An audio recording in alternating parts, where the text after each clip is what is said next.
Du côté de lutte ouvrière, les choses sont bien plus claires. Pas de primaire, vous êtes la candidate toute désignée, Nathalie Arthaud, en tant que porte-parole du parti. Merci d'être avec nous ce soir. Vous étiez en meeting cet après-midi à Toulouse. La campagne a commencé. Donc, qu'est-ce que vous y avez entendu? Quels sont aujourd'hui les désirs et les inquiétudes des militants de lutte ouvrière? De lutte ouvrière, mais plus largement, je pense, de l'ensemble du monde du travail, des salariés, des chômeurs. C'est bien sûr la condition ouvrière.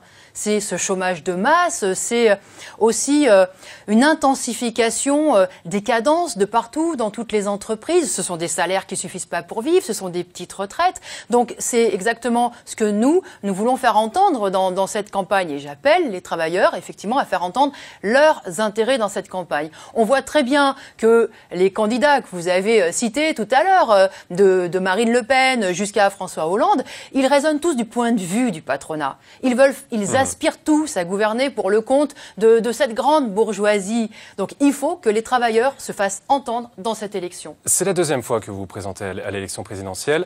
En 2012, vous avez récolté 0,56% des voix. Comment ne pas être découragé? Qu'est-ce qui vous pousse aujourd'hui à vous représenter à nouveau? Mais moi, je suis révoltée par la situation, comme beaucoup d'autres, je crois. Vous savez, il y a eu une grande mobilisation qui a duré 4 mois contre la loi El Khomri, où des centaines de milliers de salariés ont dit « ça suffit ». Ce chantage patronal aux suppressions d'emplois, cette précarité, parce que c'est ça la flexibilité, ça veut dire la précarité pour les travailleurs. Ils ont dit non, justement, à l'exploitation. Donc cette révolte, elle est aussi largement partagée. Et comment ne pas être révolté quand on voit des groupes riches comme Alstom vouloir fermer une entreprise? J'ai appris aujourd'hui ici que l'ATCOR, ce groupe qui fait aussi des bénéfices, veut à nouveau faire un plan de suppression d'emplois, 400 suppressions d'emplois. Comment ne pas être révolté? C'est à chaque fois des groupes qui ont beaucoup d'argent, eh bien, ils mettent la vie de centaines de travailleurs par terre. Donc on ne peut pas l'accepter. Il y a des convictions, vous avez des convictions, mais il y a aussi le constat. Aujourd'hui, la gauche est éclatée